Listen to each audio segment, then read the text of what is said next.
Nera zvakabuda apa mumapepa kuti nera yati tiri kudemonstrate against.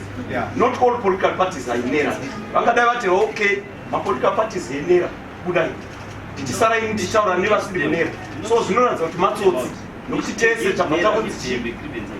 Andi maboni plus tarisa vanga vakatogadzira nini.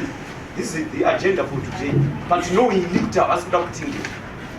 Remember when I say that Zeki has decided to stoop so low and think he can just decide to move away from the dialogue, we smell the ends.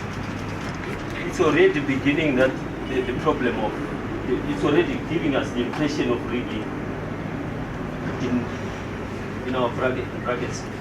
Because these people, how can they listen to the press and then go on? Mr. Monzora is here, and everybody who was speaking to that press is here. Why didn't they engage them here? That's what is giving us the alarm. Say now the government, something is happening. It is going to give us, it is going to scare everybody in Zimbabwe. Whether we're going to have a new voters roll, now it's now it's now a suspense. Nothing is going to move from now, I hope, if they say they are not going to move anything. So is that their wish, that we go to the elections without a new voters roll? It seems like they are systematically removing all the, whatever their rigging system was going to. They are just removing systematically. They first removed the UNDP. Now they are coming to the political parties. So where are we going now? They must answer and tell us where are we going. Because now everybody, I think the whole country is going to ask that same question.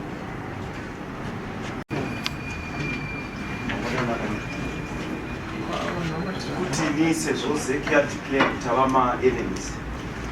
Kati zvaichadi kuramba tichiitira meeting panapa. It's good for us kutanga nhasi izvezvi to create a register political parties. I think Zeki ndo yanga ine contact details ese political parties.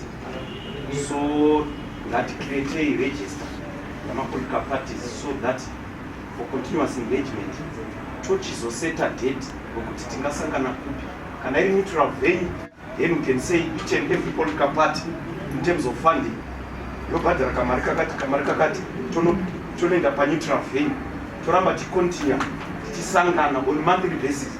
Hatina basa navo kuti vatiramba, it doesn't matter.